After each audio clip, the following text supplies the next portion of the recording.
सुख झाले ओ साजनी तो हा विठ्ठल बरवा तो हा माधव बरवा हे रूप पाहता लोचने सुख झाले हो साजनी तो हा विठ्ठल बरवा बरवा माधव बरवा बहुत सुकृताची जोडी म्हणून विठ्ठली आवडी बहुत सुकृताची जोडी म्हणून विठ्ठले आवडी हे सर्व सुखाचे आगर बापर खुमा देवीवर तो हा विठ्ठल बरवा तो हा माधव बरवा सर्व सुखाचे आगर बापर कुमा देवी वर तो हा विठ्ठल बरवा बरवा तो हा माधव बरवा जय जय राम कृष्ण हरी जय जय राम कृष्ण जय राम कृष्ण हरी जय जय राम कृष्ण राम कृष्ण हरी जय जय राम कृष्ण हरी जय जय राम जय राम कृष्ण हरी जय जय राम कृष्ण राम कृष्ण हरी जय जय राम आता संताचे उपकार काय सांगू आता संतांचे उपकार सांगू आता संताचे उपकार सांगू आता संतांचे उपकार निरंतर जागवे ते मज निरंतर जागवे ते मज निरंतर जागवे ते काय द्यावे त्यासी व्हावे उत्तराये काय द्यावे त्याचे व्हावे उत्तराय काय द्यावे त्यासी व्हावे काय उत्तराये द्यावे त्याचे व्हावे उत्तराय तो हा पाय जीव थोडा पाय देव थोडा पाय देव थोडा सहज बोलणे हित उपदेश सहज बोलणे हित उपदेश बोलणे हित उपदेश सहज बोलणे हित उपदेश सायास शिकविते करोनी सायास शिकविते शिकविते द्यावे त्यासी व्हावे काय द्यावे त्याचे व्हावे उत्तराय द्यावे त्यासी व्हावे उत्तरा काय द्यावे त्याचे व्हावे उत्तराय पाय जीव थोडा हे विठू हा पाय देव थोडा देव थोडा मने वत्स धेनुवेच्या चित्ते तुका मने वत धेनुवेच्या चित्ते मने वत्स धेनुवेच्या तुका मने वत धेनुवेच्या चित्ते चित्ते सांभाळी हा तिथे म्हणजे ते सांभाळित सांभाळित द्यावे त्यासी व्हावे उत्तरा काय द्यावे त्याचे व्हावे उत्तराय द्यावे त्यासी व्हावे काय द्यावे त्याचे व्हावे उत्तराय पाय जीव थोडा देवित हा पाय देव थोडा पाय देव थोडा पार कुमाय विठोबार कुमार पार कुमाय हरी हरी विठोबार कुमार हरी विठोबार कुमार जय जय बार कुमार संताचे उपकार काय सांगू आता संताचे उपकार मज निरंतर जागविती काय द्यावे त्याशी व्हावे उत्तराई ठेवितो हा पायी जीव थोडा सहज बोलणे हित उपदेश सहज बोलणे हित उपदेश करोनी सायास शिकविते काय द्यावे त्याशी व्हावे उतराई ठेवितो हा पायी जीव थोडा तुका म्हणे वत्स धेनुवेच्या चित्ती तुका म्हणे वत्स धेनुवेच्या चित्ती तैसे मज येती सांभाळीत काय द्यावे त्याशी व्हावे उतराई ठेवितो हा पायी जीव थोडा विठ्ठल विठ्ठल हरी श्री विठ्ठल समचरण सरोजम सांद्र नीलांबुदाभम जघन निहित पानिम मंडनम मंडनानाम तरुण तुलसीमाला कंदरम कंजनेत्रम सदै धवलहासम विठ्ठलम चिंतयामी पांडुरंगा करू प्रथम नमन दुसरे चरण संताचिया नमो ज्ञानेश्वरा नमो ज्ञानेश्वरा निवृत्ती उदारा सुपान देवा मुक्ताबाई नमो त्रिभुवनी पावनी आद्यत्रय जननी देवाचिया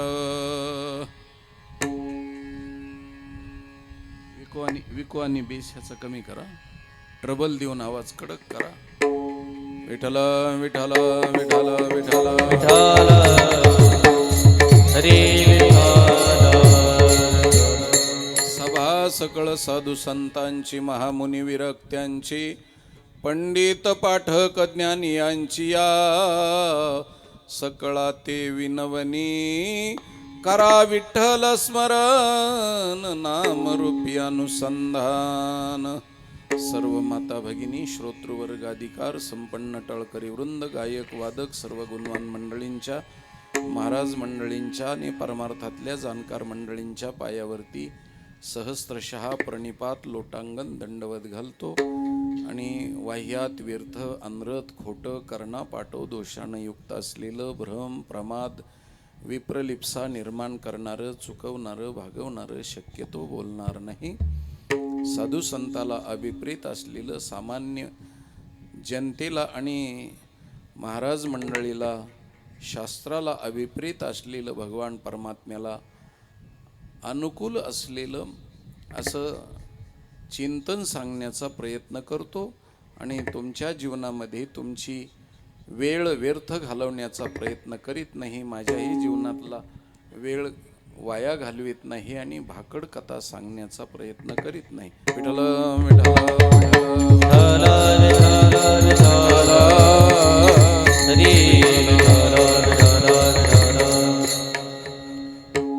हे आपल्या नामसप्ताहाचं संत श्रेष्ठ श्री चोखोबाराय आणि जगज्जननी मुक्ताई माता या दोघांजणांच्या संत प्रतिनिधी असलेल्या महिला संत प्रतिनिधी मुक्ताई माता आणि श्री संत चोखोबाराय देवाचे आवडते भक्त या दोन्ही संतांच्या समाधी महोत्सवाच्या माध्यमातून चालू असलेला 38व्या वर्षातला हा नामसप्ताह आहे. मंडळाचं कौतुक करावं तेवढं थोडं आहे, कारण 38 वर्ष म्हणजे मला असं वाटतं 3 तप होऊनही 2 वर्ष पुढं झालेली आहेत.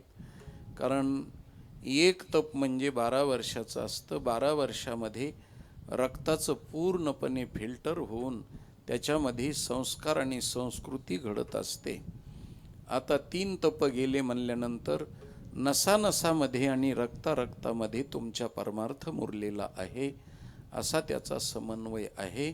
म्हणून 38 वर्ष ही या ठिकाणी सेवा घडते आहे आणि त्या सेवेमध्ये माझ्याकरता तुम्हा सर्व संगमनेरवासियांच्या पायाची सेवा करण्याची संधी आमचे परमस्नेही परमसखे आदरणीय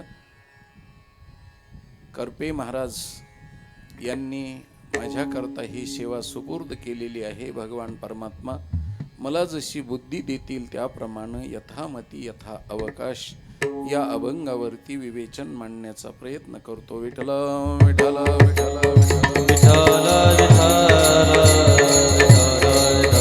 विठ्ठल श्री विठ्ठल या ठिकाणी जगद्गुरु तुकोबारायनं साधू संतांचे उपकार गायलेले आहेत. ते कुणाचे गायलेले आहेत तर सगळ्या सरसगट साधू संतांचे उपकार गायले नाहीत. कुणाचे उपकार गायले तर जे जागृती देतात त्यांचे उपकार गायलेले आहेत. जागृती कशाची देतात? झोपेची जागृती देत नाहीत. मग ते आत्मज्ञानाची जागृती देतात. अज्ञानाच्या झोपेमध्ये झोपलेल्या जीवाला जाग करणारे जे संत आहेत ते खरे संत आहेत. कारण संत शब्दाची व्याख्या अशी आहे की जो खूप नामस्मरण करतो तो संत नाही, जो खूप तपश्चर्या करतो तो संत नाही, जो खूप भगवान परमात्म्याला मानतो तो संत नाही, जो नुसती वारी करतो तो संत नाही, जो ग्रंथ लिहितो तो संत नाही, त्यानंतर जो कीर्तन करतो तो संत नाही, जो पुराण सांगतो तो संत नाही, संताच्या कुळात जन्माला आला म्हणून संत नाही. मग ह्या सगळ्या मी जे सांगितलेल्या प्रक्रिया आहेत सगळे ज्याच्या ठिकाणी अंगावरती बांधलेले आहेत आणि बांधून उदार अंतःकरणानं कशाचीही अपेक्षा न करता समाजाला जे संतत्व वाटतात त्याला संत म्हणतात. महाराज विठ्ठल विठ्ठल विठ्ठल हरी विठ्ठल आपणा सारिके करीती तात्काळ त्यांना संत म्हणलेलं आहे. बाकी साधू असतात. साधू म्हणजे फक्त स्वतःचं हित साधणारे साधू असतात, पण समाजाला साधुत्व देणारे ते संत असतात.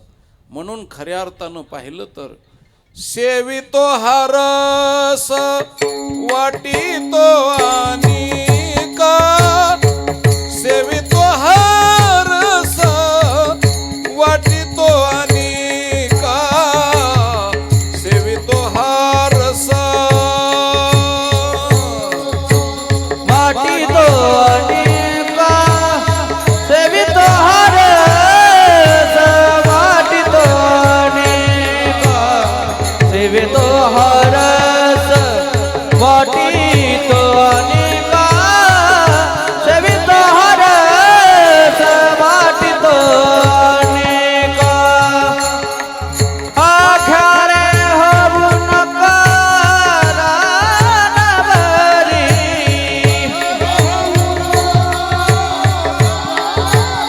हे घारे होऊ नका रानवरी.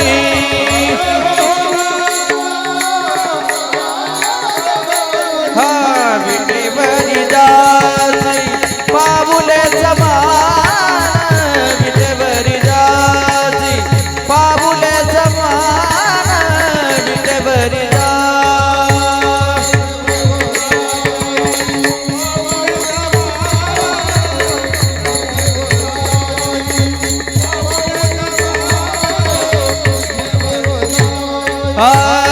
सेवितो हार सर्वाटिता अनेका,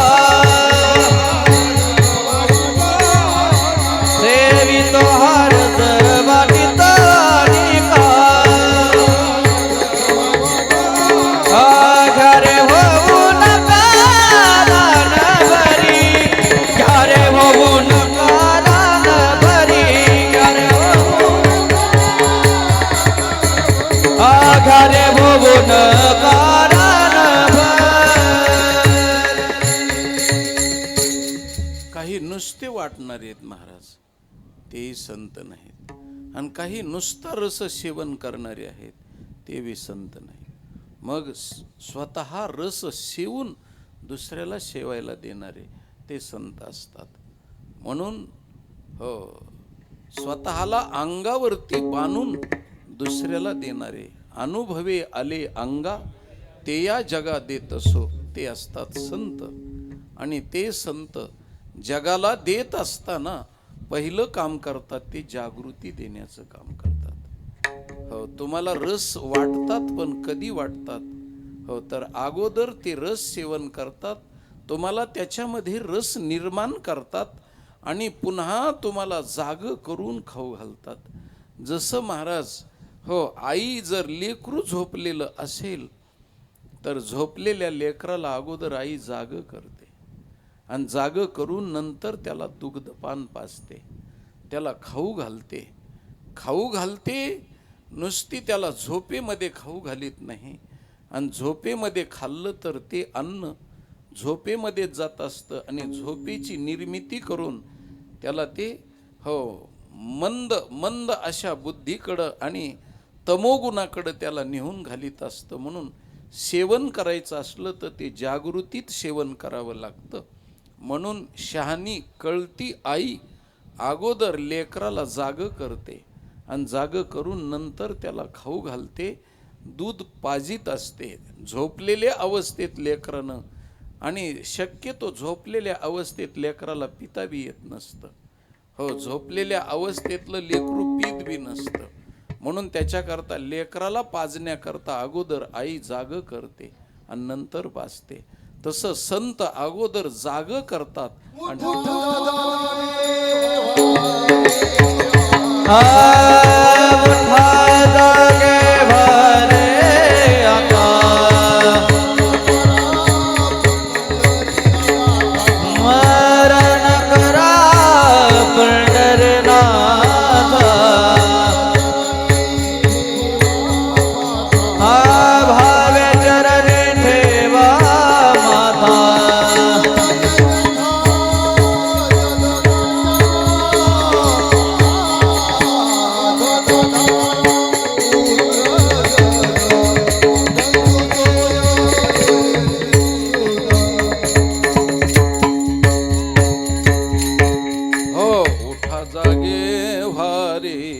आता स्मरण करा पंढरीनाथा, भावे चरणी ठेवा माथा.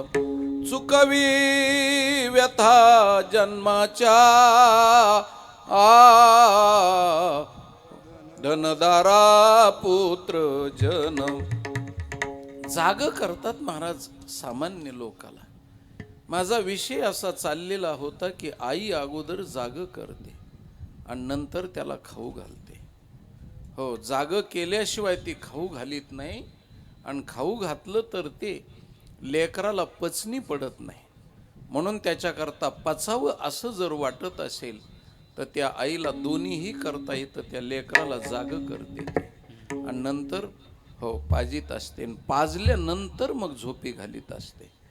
हो, अगोदर जाग करायचं आणि नंतर मग सुखे मी निजलो गा, शून्य सारोनी तेथे त्रिकुट शिखरी गा, दान मिळे आई ते. नंतर झोपी घालायचं महाराज, पण अगोदर त्याच्या पोटाला आवश्यक असलेलं. म्हणून ज्याला भूक लागलेली आहे त्याला जाग करावं. कारण झोपेतून जाग करणं, विनाकारण जाग करणं पाप आहे. पण शास्त्रामध्ये असं वर्णन केलेलं की भूक लागलेल्या माणसाला जर झोप लागली तर त्याला झोपेतून जाग करावं आणि त्याला खाऊ घालावं. त्याच्या इतकं पुण्य कोणतंच नाही. म्हणून अगोदर त्याला जागृती द्यावी, जाग करावं पूर्णपणे. म्हणून त्याच्याकरता आई लेकराला कसं पाजीत असते तर लेकराला लागलेली भूक ही लेकराला लागत नाही, तर खऱ्या अर्थानं पाहिलं तर लेकराला जेवढी भूक लागली त्याच्यापेक्षा 10 पटीनं पाजण्याची भूक आईला लागलेली असते महाराज. आता हे आईलाच कळेल, पुरुषाला बापाला कळणार नाही. किती लेकराला पाजण्याची तिच्या मनामध्ये भूक लागलेली असते. ज्याला चेहरा वाचन कळतं, ज्याला फेस रिडिंग कळतं, त्यांनी लेकराला लागलेल्या भुकेकडं त्याच्या चेहऱ्यावरचे लेकराचे हावभाव पाहायचे आणि आईच्या चेहऱ्यावरचे हावभाव पाहायचे. तर तुम्हाला लेकरापेक्षा जास्त पाजणाऱ्या आईचा चेहरा सुकलेला दिसतो महाराज.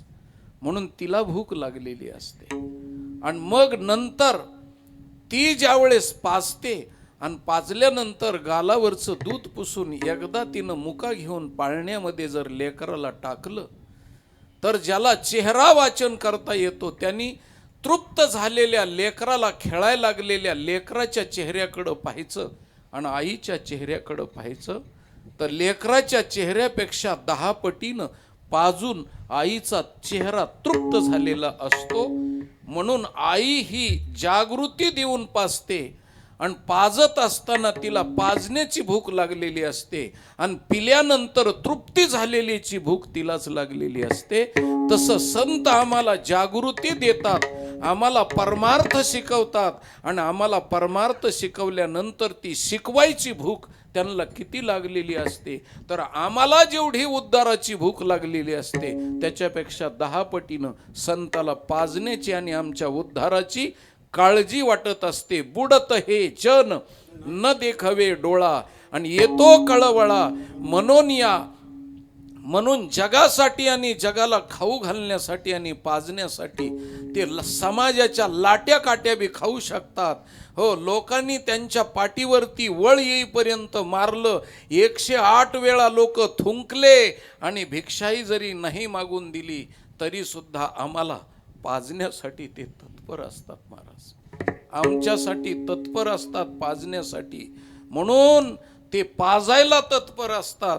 आणि ज्यावेळेस एखाद्या शिष्याला, एखाद्या व्यक्तीला ते ब्रह्मज्ञान प्राप्त होऊन त्याला संतत्व आल्यानंतर सगळ्यात जास्त तृप्त होतात. म्हणून तृप्तो भवती अमृतो भवती. हो, कृताकृत्य झालो आणि आजी इच्छा केली ते पावल. विठ्ठल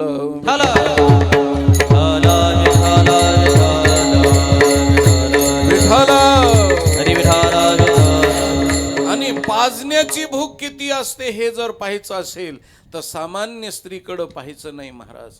हो, छत्रपती शिवरायांच्या राजगडावरती जायचं आणि हिरकणीच्या बुरुजाकडं पाहायचं. 200 मीटर असलेला उंचीवरचा बुरुज. 200 मीटर म्हणजे किती झालं? हो, 3.5 फूट गुणिले 1 मीटर, असं 200 गुणिले 3.5. हो, या पद्धतीनं त्याचं गणित करा. इतक्या फुटावरून जिनं लेकरासाठी पाजण्याकरता उडी मारली आणि उडी मारून खाली बसल्यानंतर अंधारी आली, पण तितक्या अंधारीला सावरलं. आणि हो, धावत धावत ज्यावेळेस ती गेली तिच्या घरामध्ये, कोपटामध्ये गेली, त्यावेळेस टाळ्याला जीभ चिटकलेली होती लेकराची आणि लेकरू झोपी गेलेलं होतं. तिनं त्या लेकराच्या गालाला हलवलं आणि पहिली जागृती दिली महाराज. आणि मग आधाशाप्रमाणे लेकरू जेवढं पिण्याकरता तत्पर नाही तितक्या आधाशाप्रमाणे बाळाला ओढून घेतलं आणि मांडीवरती घेतलं. आणि मग त्याला दिलेल्या जागृतीनं टाळ्याला चिकटलेली जीभ तिनं तिचं स्तन त्याच्या तोंडामध्ये घालत असताना त्यांनी वळण्याच्या अगोदरच तोंड भरून धारा त्याच्या तोंडामध्ये चालल्या. हे तिचं पाजणं असतं महाराज. ओहोर पाजणं असतं, ओहोर. म्हणून समाज जेवढा पित असतो त्याच्यापेक्षाही संत आम्हाला जास्त तृप्त होईपर्यंत पाजण्याचा प्रयत्न करीत असतात. आणि त्या लेकराच्या तोंडातून बखर वाचा दोन्ही बाजून दुधाच्या गुळण्या बाहेर पडायला लागल्या. तोंडामध्ये त्याला घेता येईना इतका दूध पाजण्याचा तिने प्रयत्न केला. म्हणून त्या हिरकणीचा इतिहास झाला महाराज. म्हणून सांगण्याचं तात्पर्य काय आहे तर आमचं तोंड भरेपर्यंत आम्हाला पाजतात. आम्ही फक्त काय करायचंय, फक्त तोंड मोठं करायचंय महाराज.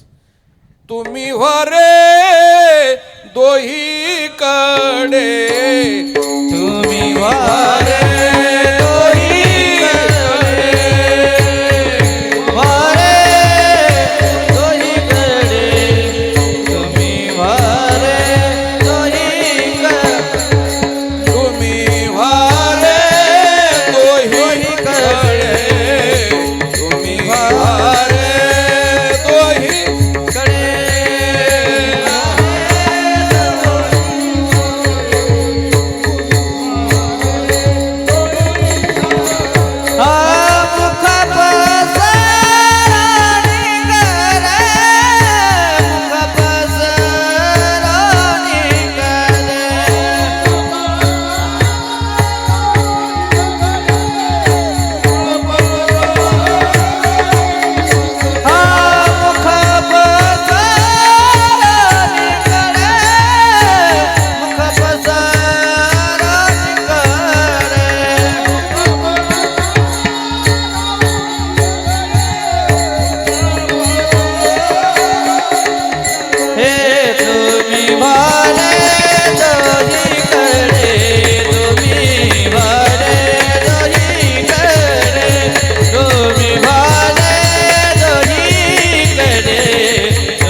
मुख पसरोनी गडे पुढं जा आणि तोंड मोठं करा, मागा त्यावेळेस ते पाजल्याशिवाय राहणार नाहीत. हो. तू माझी माऊली मिवो तुझा ताना आणि पाजी प्रेम पाहना पांडुरंगे. या रीतिरिवाजाप्रमाणे महाराज हो पाहना पाजीत असतात महाराज. हो पाजी प्रेम पाहना पांडुरंगे. तू माझी गाऊली मी तुझे वासरू, नको पाहना चोरू पांडुरंगे.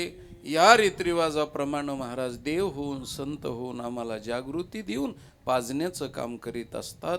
म्हणून आमच्यावरती त्यांचे उपकार आहेत महाराज. जगाच्या पाठीवर कशाचेच उपकार नाहीत, जागृती देण्याचे उपकार श्रेष्ठ उपकार आहेत. म्हणून त्याच्याकरता हे जन्मच्या जन्म गेले तरी आपल्याला ते घडलं नाही. म्हणून या जन्मामध्ये आम्ही हो त्यांचे लेकरं व्हावेत, त्यांनी आमची माता व्हावी आणि आम्हाला पाजावं, आम्हाला जागृती द्यावी. विठ्ठल. आता मी हे लहान लेकराबद्दलच बोललो महाराज. याच्यापेक्षा पुढची गोष्ट सांगतो. हो आई जागृती देते, पण कशी जागृती देते. मुलगी सासर घरी नांदून आल्याच्या नंतर 8 वाजेपर्यंत घरी झोपते आणि झोपल्यानंतर तिचा भाऊ येतो आणि म्हणतो, ताई अगं उठ ना, आम्हाला तू करदोडा बांधायला आलीस का, रक्षाबंधन करायला राखी बांधायला आलीस का, ओवाळायला आलीस का, झोपायला आलीस, उठ. त्यावेळेस आई म्हणते, स्वर्द्या बाळ्या तुला काही कळतं का, अरे दिवस पडलाय ना, माझी लेक माहेर घरी आली ती कशा करता आली तुला माहिती आहे का. अरे 50 माणसाचं बारदाण्यातलं काम करून थकलेली माझी लेक आणि शिनवटा आलेला आहे म्हणून झोपलेली आहे. आणि माहेर शब्दाचाच अर्थ आहे हो सगळ्याच्या अगोदर झोपते आणि सगळ्याच्या नंतर उठते, तिला माहेरवासीन म्हणावं. आणि सगळ्याच्या नंतर झोपते आणि सगळ्याच्या अगोदर उठते, तिला सासरवासीन म्हणावं. आणि मग 8 वाजेपर्यंत झोपल्यानंतर मुलाला सांगते ती. आणि मग 10 वाजता लेकीला जाग करण्याकरता आई जाते. पण कसं जाग करते महाराज. हो तर जाग करण्याचे 2 प्रकार आहेत. एक सासू जाग करते आणि एक आई जाग करते. पण आईचं जाग करणं वेगळं आहे आणि सासूचं जाग करणं फार कवळं किराळ आहे. हो सासूचं नंतर सांगतो, अगोदर आईचं सांगतो. आणि मग गेल्याच्या नंतर बुचडा सुटलेला असतो. मग केसातून असा हात फिरवते आणि अगोदर सगळे तोंडावरचे केस वारते 10 वाजता. आणि पहिला हो मांडीवरती घेऊन, किती बी मुलगी मोठी असली तरी पहिला एक मुका आई घेते महाराज. तिला मोठी झालेली नसते. आणि मुका घेते आणि बुचड्याच्या खाली उशाखाली हात घालते आणि सांगते, उठ माय उठ. उठा हो आवाजावं बोलते. आणि माय म्हणते, उठा माय उठा. हो माय उठा म्हणते. आता ही हिची माय असते का, ही हिची माय असते. पण मातृत्वाच्या हृदयानं उठा आवाजावं बोलते. आणि छातीवरती मुंडकं घेऊन, गालाचा आलापाला घेऊन आपल्या आखाला बोटं मोडते आणि पाठीवरून डोक्यावरून हात फिरते आणि म्हणते की बाई माझं खानदानी हाड आहे. हो दुसरीनं सहन केलं नसतं माय, पण कधी माझी लेक बोलली नाही की मला सासूरवास आहे, मला काम आहे. कधीच माझ्या लेकीनं सांगितलं नाही. बापाचं नाव मोठं केलं बाई माझ्या लेकीनं. म्हणून दोघीच्या हृदयाला पीळ पडायचा. हुंदकात मोठ्याने रडायचं नाही, पण डोळ्याला मात्र हो दोघींनीही पदर लावायचा. आणि आईनं हो मुलीचे डोळे पुसायचे आणि दाढीवटी धरून मग तिला उठा उठ माय, हे माय म्हणून तिला संबोधन द्यायचं. तसं माझ्या साधू संतांनी तुम्हाला आम्हाला माय म्हणून उठवायचं महाराज. ती आमची माय नाही, आम्ही त्यांचे माय असल्यासारखं. उठा उठा की जी माय बाप कशी लागली झोप उठा की जय माय बाप कैसे लागले झोप उठा की जी माय बाप कशी लागली झोप उठा की जय माय बाप कैसे लागली झोप हुजूर जावनी एवढी चूक माझी खेप सुरतावण्या जीवनाची खेप उठा की जी माय बाप कशी लागली झोप उठा की जय माय बाप कैसे लागली झोप उठा की जय माय बाप कैसे लागली झोप उठा की जय माय बाप कैसे लागली झोप कारण स्वराला ढिलो पडू नका तुम्ही हे झाले की आमचा सगळं घोटाळा होऊन जातो हो थाप द्यायची थाप उठा की जी माय बाप कशी लागली झोप हुजूर जाबुनी एवढी चुकवा जी खेप उठा की जी माय बाप कशी लागली झोप म्हणून आम्हाला मायबाप म्हणतात महाराज आम्ही त्यांचे मायबाप आहेत का ते आमचे मायबाप आहेत हो तुम्ही संत माय बाप कृपावंत कायमी पतित कीर्तिवानो हो ते आमचे मायबाप आहेत पण आम्हाला माय जशी आईला लेकीला माय म्हणते उठा तसं आम्हाला आवाजावं बोलले उठा की जी माय बाप कशी लागली झोप आणि हुजूर जाऊन या एवढी चुकवाजी खेप या पद्धतीनं आम्हाला जाग करतात आणि मग लेकीला जाग झाल्याच्या नंतर हो मग नहू घालणार आणि नहू घातल्याच्या नंतर मग सुंदर तऱ्हेचं ताट वाढून आणणार नव्हे नव्हे फार लढीवाळपणा असला तर घास सुद्धा घालणार महाराज हो एक घास तोंडामध्ये घालणार आणि जेवू घालणार तसं आम्हाला चवी चवी घेऊ घास आणि ब्रह्मरस आवडी एकमेका देऊ मुखी आणि सुखी घालू कुंभरी अशा पद्धतीनं आम्हाला घास घालतात महाराज विठ्ठल विठ्ठल विठाल श्री विठाल विठाल विठ्ठल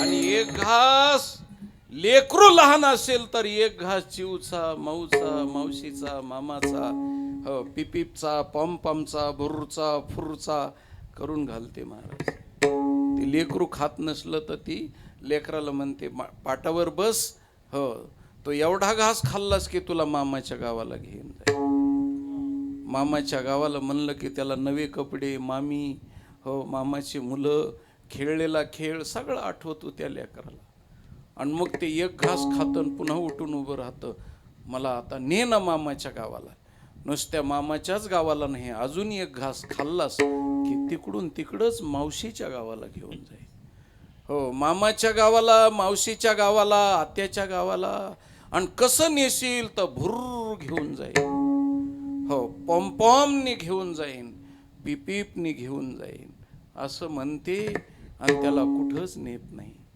कारण खाऊ घालण्यामध्ये तात्पर्य असतं तसं आम्हाला घास खाऊ घालण्याचं काम माझ्या माऊलीचं आहे महाराज माऊलीचं आणि त्यांनी एक घास आमच्या तोंडामध्ये घालताना सांगितलं काही नाही फक्त देवाच्या दारात एक क्षणभर उभं राहा तुला 4 मोक्ष मिळतील 4 मोक्ष हा काऊचान चिवचान मावशीचा घास आहे महाराज देवाची ये द्वारी उभा क्षणभर देवाचे द्वारी उभा क्षणभरी देवाचे द्वारी उभा क्षणभरी देवाचे द्वारी उभा क्षणभरी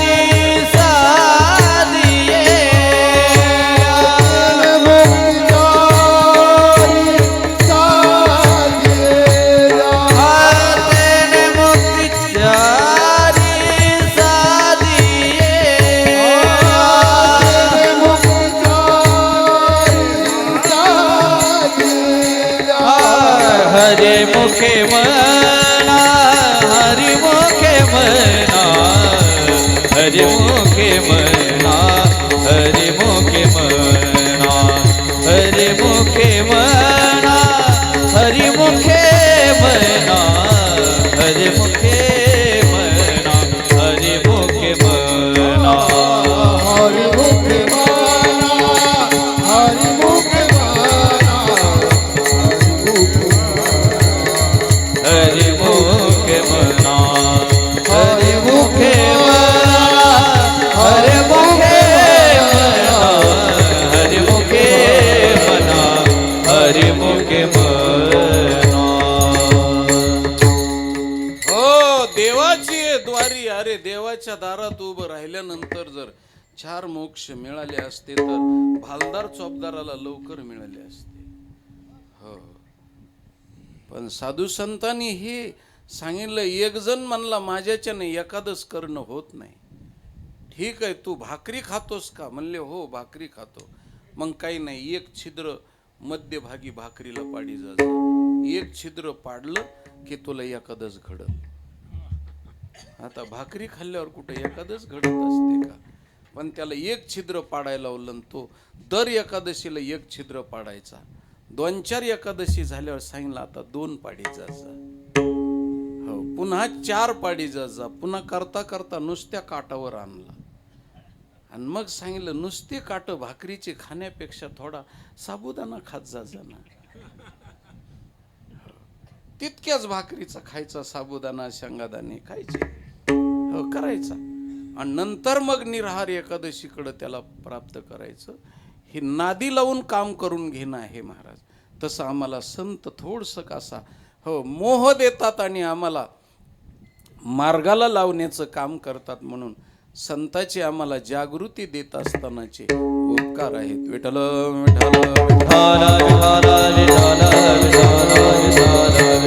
दुसरी एक नवलाची गोष्ट सांगतो. जगाच्या पाठीवर 2000 धर्म आहेत. किती? 2000 धर्म. पण बाकीचे धर्म झोपी घालतात महाराज. झोपी जागृती देत नाही. फक्त जगाच्या पाठीवर वारकरी संप्रदाय जागृती देणारा संप्रदाय. हो, का जागृती देतो? तर पहिली गोष्ट सांगतो, आमच्या धर्माचा देव जागा आहे. हो, देवच जागा आहे आमचा. कशामुळं जागा आहे? तर तो उभा आहे म्हणून जागा आहे. उभा राहिलेल्या लोकाला झोप येत नाही महाराज. स्वर्देत उभा राहिलेल्या लोकाला झोप येत नाही.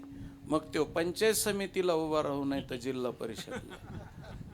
हो, त्यांना झोप येते का बघा.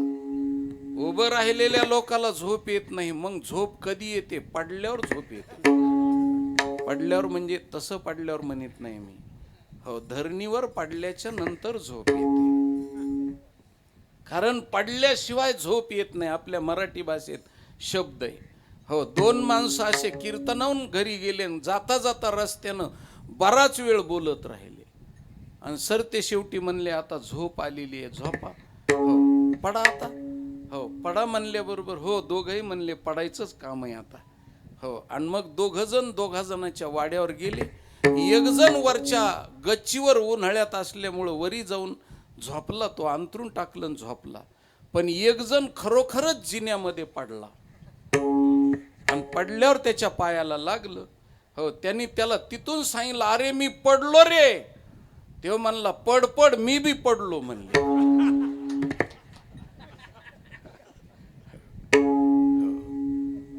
तर पडणं 2 प्रकारचं आहे.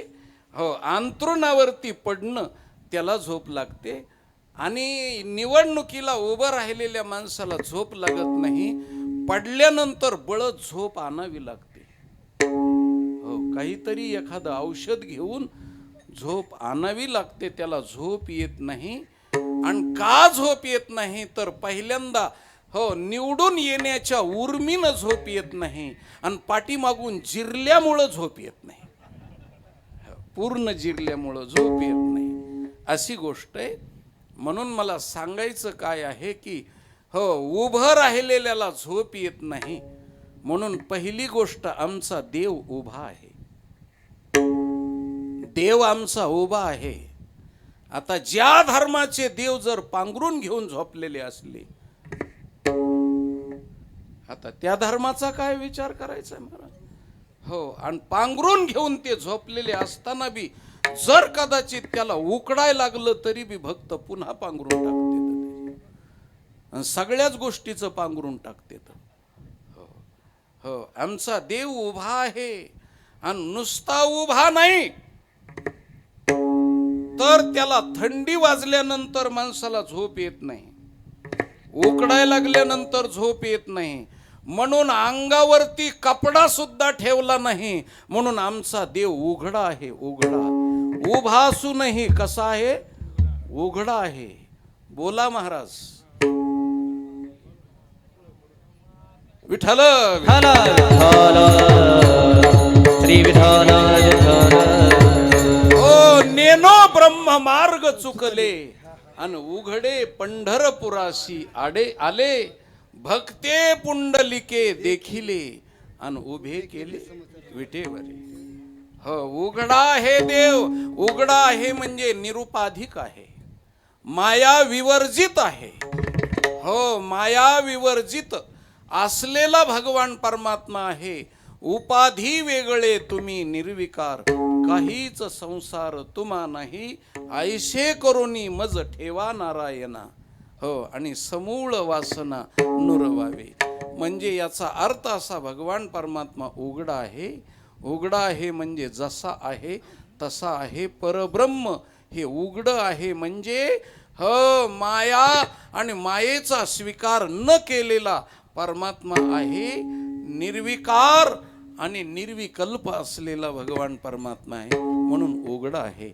आणि उघड्या लोकाला झोप येत नाही हिवाळ्याच्या दिवसात, थंडी वाजल्यामुळं. म्हणून आमचा देव जागा आहे.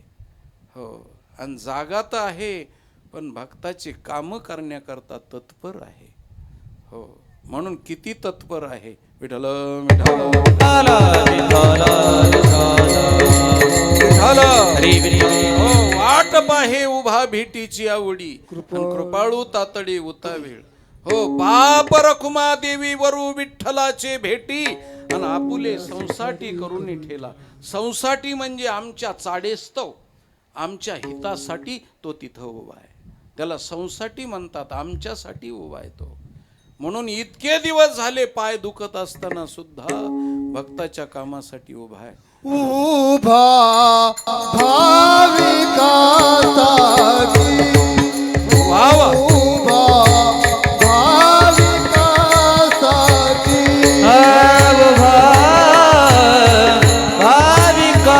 भाविकासाठी उभा भाविकासाठी. विठू कैवल्याचा, विठू कैवल्याचा गाभा भाविकासाठी, उभा भाविकासाठी. विठू कैवल्याचा गाभा, विठू कैवल्याचा गाभा, उभा भाविकासाठी, उभा भाविकासाठी. हो, भाविकासाठी उभा, विठू कैवल्याचा गाभा. असं आहे. पण मोठ्या गायकानं गायल्यामुळं त्यांनी कसं बी गायलं तरी बी इकतच असतं महाराज त्यांचं. हो, त्यांनी उभा पहिल्यांदा उभा लावलाय महाराज. हो, आणि उभा हो विठेवरी काय उभा भाविकासाठी. हो, उभा भाविकासाठी. आणि पुढं कैवल्याचा गाभा, ये मग जुळतं का? मग भाविकासाठी उभा कैवल्याचा गाभा, असं यमक जुळतंय ते. आणि असं आहे. पण आता मोठ्या माणसाने खोटं बोललं तरी विकत असतं महाराज. आता नाही का आपल्या देशाच्या पंतप्रधानानं ज्याला अंगच नाही त्याला दिव्यांग म्हटलंय महाराज. हो, ज्याला एक अंगच नाही, डोळा नसला, एक डोळा नसला की त्याला दिव्यांग म्हणायचं. हो, त्याला अपंग म्हणायचं नाही, आंधळा म्हणायचं नाही, मग त्याला दिव्यांग म्हणायचं. आता एवढ्या मोठ्या माणसाने दिव्यांग म्हणल्यावर आपल्यासारख्या दीड दमडीच्या माणसानं कशाला उगच लांड घोडं उभ्या पिकात घेऊन दामटीत बसायचं? त्यांचंच खरं मानायचं, दिव्यांग तर दिव्यांग. पण दिव्यांग कशाला म्हणलं जातं? ज्याच्या अंगातून दिव्यत्व शक्ती प्रगट होते त्याला दिव्यांग म्हणतात महाराज. कारण माझ्या ज्ञानोबारायच्या हातातून दिव्यांग शक्ती प्रगट झाली आणि रेडा बोलला महाराज. ही आहे दिव्यांगत्वाची प्रतीती, त्याला दिव्यांग म्हणतात. आणि एक पायच नसला त्याला म्हणायचं दिव्यांग. आता हे दरवाजा मोकळा मोरीला बोळा असं चाललेलं आहे. हो, काय म्हणायचं ती म्हणू द्या, असू द्या, जसं चाललेलं आहे तसं. तसं मोठ्याल्या गायकानं, हो, एका गायकानं, महाराष्ट्रातल्या मोठ्या गायकानं गायलं महाराज. हो, माझे माहेर पंढरी आहे भिवरेच्या तिरी. हो, पुंडलिक नाही, पुंडलिक बंधू आहे असा पाठ आहे, पण त्यांनी सांगितलं पुंडलिक आहे बंधू आणि त्याची ख्याती काय सांगू, असंच. आणि मग भजनी बी गायला लागले तसंच. यद येत आचरती श्रेष्ठ हा, या पद्धतीनं त्याच्या पाठीवर पावलावर पाऊल टाकून म्हणायला लागले. पण तसं नाही, पुंडलिक बंधू आहे आणि त्याची ख्याती सांगू काय, असं प्रमाण आहे. पण आता म्हणलं त्याने बिचाऱ्यानं, आता बिचाऱ्यानं म्हणलं म्हणून आपण, हो, आता काही काही बघा ना, त्या सावता महाराजाचा एक अभंग एका गायकानं गायलेला आहे महाराज. तो, हो, तो अभंग असा आहे की कांदा मुळा भाजी अवघी विठाबाई माझी. त्या अभंगात नसलेलं चरणच त्यांनी ऊस गाजर रताळू असं त्या रताळ्यानं गायलंय महाराज. हो, त्या गाजरानं तितकंच अर्धच टोक म्हणलंय. हो, पुढे काहीच नाही म्हणलं. ऊस गाजर रताळू त्या अभंगात ते प्रमाणच नाही, ते शब्दच नाही. त्याच्या पुढचं उत्तरार्धही म्हणलं नाही की लगेच कांद्यावर आला त्यो. हो, हो, असं आहे ते. आता मोठ्याल्या लोकाला आपल्याला बोलता येत नाही, आणि बोललं तरी आपलं त्यांच्यापर्यंत पोहोचत नाही, आणि त्यांच्यापर्यंत पोहोचलं तरी आपलं ते झोपडं मोरडेशिवाय राहणार नाही. तर त्याच्यामुळं जरा जपून बोलावं लागेल. विठ्ठल विठ्ठल विठ्ठल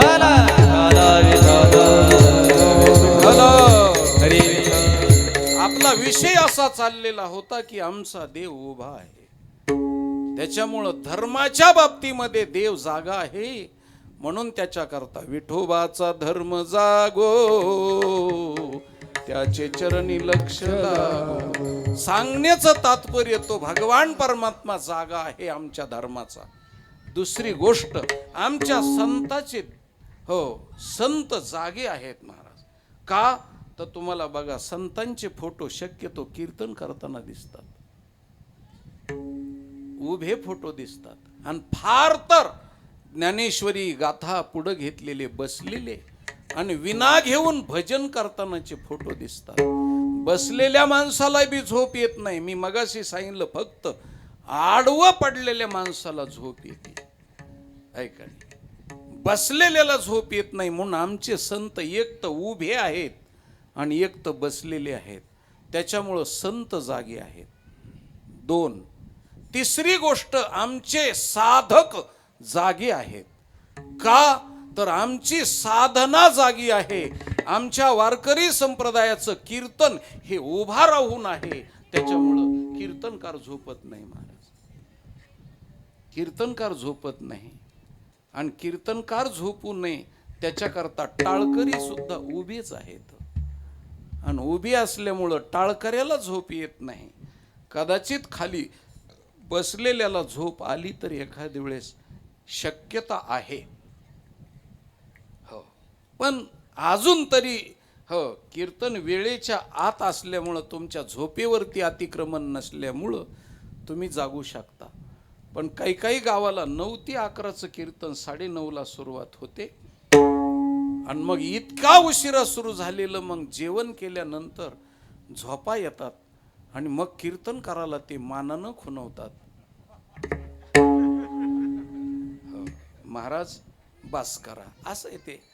म्हणून आमची साधना उभ्यानं असल्यामुळं जगाच्या पाठीवर ज्याचं कीर्तन बसून आहे त्याचं कीर्तन बसलं महाराज. हा? ज्याचं कीर्तन बसून आहे त्याचं कीर्तन बसलं, आणि आमचं कीर्तन उभं आहे त्याच्यामुळं आमचं कीर्तन उभं असल्यामुळं हो ते जागृतीत केलेलं कीर्तन आहे. म्हणून आमचा साधक जागा आहे, आमचा देव जागा आहे, आमचा भक्त जागा आहे, आणि तो बी भक्त पुन्हा देवासारखाच उघडा आहे. उघडे परब्रह्म सद्गुरूची मूर्ती या रीतिरिवाजाप्रमाणे उघडा आहे. संत आमचे उघडे आहेत, आणि आमचा मंत्र साधना सुद्धा उघडी आहे. हो, साधना कोणती उघडी आहे? बोला. उघडा मंत्र जाना. आता हे सगळं उघड आहे ना महाराज, आहे का नाही? मंत्र उघडा, देव उघडा, संत उघडे. आणि त्याच्यामुळं थंडी वाजत असल्यामुळं आम्हाला हुडहुडी भरलेली आहे. कशाशी? लोकाच्या उद्धाराची. म्हणून त्याच्याकरता संत जागेत, आणि जाग्या असलेल्या लोकाचा जागा संप्रदाय हो झोपलेल्या लोकाला जाग करतो. म्हणून जगाच्या पाठीवरला वारकरी संप्रदाय जागा असल्यामुळं दिसल तिथं जागृती देतो. जगजोगी जगजोगी जाग जाग बोलती जगजोगी जगजोगी जाग जाग बोलती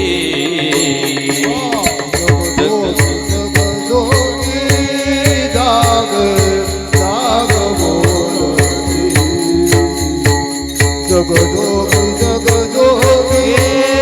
जागता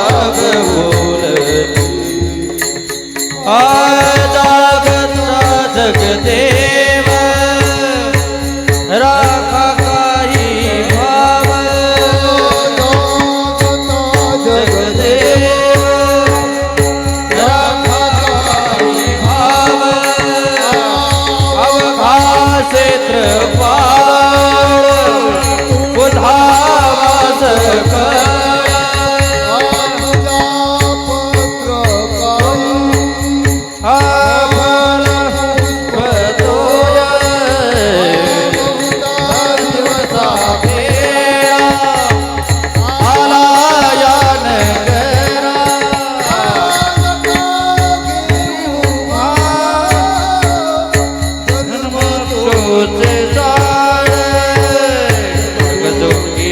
जगजोगी जाग जाग बोलती जगजोगी जगजोगी जाग जाग बोलती. हो, जगजोगी जगजोगी जागे जाग बोलती. जाग करण्यासाठी जागोजाग. म्हणून आपल्या संप्रदायाचा कीर्तन म्हणजे जागर असतो महाराज. काय आहे? जागर आहे. हो, ऐसे जागविले अवघे जन होते संचित तेही केले दान. तुका म्हणे दुबळी कोण कोण गेली वासुदेवाशी विसरू नका. म्हणून जागवण्याचं जागरणाचं काम करतात. म्हणून संत आमचे जागृती देतात महाराज, जागृती देतात. आणि जागृती कुणाकुणाला दिली जाते मी तुम्हाला एक गोष्ट सांगितली. म्हणून वारकरी संप्रदाय हा जाग करणारा संप्रदाय. म्हणून मगाशी महाराजांनी प्रमाण घेतलं, उठा जागे व्हारे आता स्मरण करा पंढरीनाथा, आणि भावे चरणी ठेवा माता चुकवी व्यथा जन्माच्या. हो, कशासाठी जाग करायचंय ती गोष्ट सांगितली. सामान्य लोकाला जाग करायचंय. सामान्य लोकाला जाग करणं अवघड आहे महाराज. हो, कारण ते इतके झोपेमध्ये तूल आहेत की त्यांना जागृती देणं अवघड गोष्ट आहे. परंतु जाग करण्याचं हो संत काही हो मनावरून काढून घेत नाहीत. सारखी तकलीफ झाली तरी बी जागच करतात, जागच करतात ते. आता एक गोष्ट सांगतो तुम्हाला, जाग कोण कुणाला करतं? तर जागा असलेला माणूस जाग्या माणसाला जाग करतो का? जागा असलेला माणूस जाग्या माणसाला जाग करतो का? जाग्यावर आहेत ना तुम्ही? हो. त्यानंतर झोपलेला माणूस झोपलेल्या माणसाला जाग करतो का? नाही. झोपलेला माणूस जाग्या माणसाला जाग करतो का? नाही. मग कोण कुणाला जाग करतो? तर झोपलेल्या माणसाला जागा माणूस जाग करतो. ते बी जाग करण्यासारखी परिस्थिती असेल तर जाग करतो. आणि जाग करणं हे केवढे उपकार आहेत महाराज. म्हणून कीर्तन संपल्यानंतर एक माणूस वट्यावर झोपलेला होता आणि एक माणूस रस्त्यानं चाललेला असताना रस्त्याच्या कडेला वट्यावर झोपलेल्या माणसाच्या अंगावरती साप असा डुलत होता, त्याच्या कंठावरती डुलत होता. आणि डुलत असताना त्या जाग्या असलेल्या माणसानं विचार केला की आता ह्याला जागृती देणं माझं कर्तव्य आहे. आणि मी जर ह्याला जाग नाही केलं तर उद्याच्याला ह्याची प्रेत यात्रा निघेल. मी जाग करायचं का नाही करायचं माझ्या स्वाधीन आहे. जर जाग नाही केलं तर कायमचा झोपेल आणि जाग केलं तर जिवंत राहील. आता काय करावं म्हणून त्याला प्रश्न पडला. त्याने विचार केला की हा माझा कुणी नातेवाईक नाही, याच्याकरता मला जागृती देण्याचं काही कारण नाही. मेला तर मेला.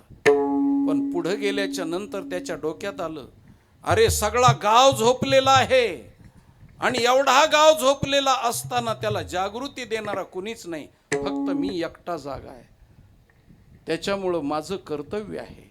पुढे गेलेला माघारी आला आणि याला जागृती देणं माझं कर्तव्य आहे. सापाच्या तडाख्यातून वाचवणं माझं कर्तव्य आहे. आता काही बी हो पण याला जीवदान द्यायचंय. म्हणून त्याच्याकरता पुढे गेलेला माणूस माघारी आला आणि वाट पाहायला लागला. अंगावरती तो सर्प पूर्ण बसलेला होता. पण आता काय करावं? जर याला जाग करावं, बरं याला मारावं, एखादी काठी मारावी तर त्या माणसाला लागल आणि साप मारणार नाही. आता काय करायचंय? थोड्या वेळाने वाट पाहिली आणि अर्ध अंग त्या सापानं बाजूला केलं, पण कंठावरती तशीच फणा धरलेली होती. त्यांनी अशा अवस्थेमध्ये त्याचे पाय धरले आणि फसकन त्याला ओढलं आणि वट्याच्या खाली पडल्याबरोबर त्याच्या पाठीचे सालटे निघाले. सालटे निघाल्याच्या नंतर मला वट्यावरून झोपेतून उठवलं म्हणून त्याला राग आला महाराज. आणि राग आल्याबरोबर त्यांनी फडाफड त्याच्या तोंडामध्ये मारली. आणि मारल्यानंतर त्यांनी मार खाल्ला. पण त्याला सांगितलं, मित्रा मला मारीनस का? अजून एखादी मार, पण पाठीमागं वळून बघ. वळून बघितलं त्यावेळेस तो फणा काढून फुंग फुंग करीत होता. सांगितलं, तुझ्या कंठावरती हा बसलेला होता आणि तुला मारणार होता, चावणार होता, दंश करणार होता, पण तुला जागृती दिली म्हणून त्याच्याकरता तू जगलास. आणि मग त्याच्या लक्षात आल्यावर पायावर डोकं ठेवलं त्याच्या आणि रडायला लागला, अरे मला तू जागृती दिलीस आणि मी तुझ्या तोंडात मारली. किती निर्दयीन, किती मी आज्ञानीन, किती नालायक आहे.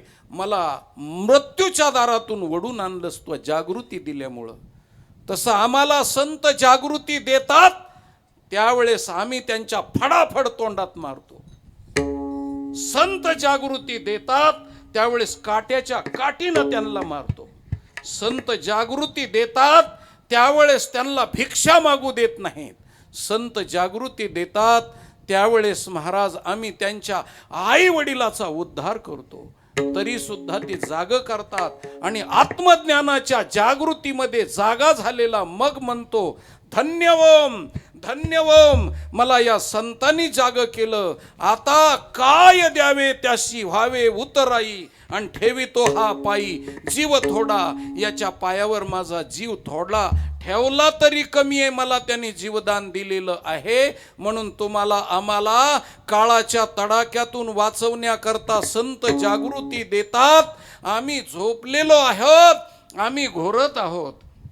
अविद्येची या निदा माझी विश्व स्वप्नाचा हा धांदा भोगीत होता प्रबुद्धा अनादी जो हो अविद्येच्या निदा माझी घोरत होता बदबदा सारखं घोरणं चालू आहे मी माझे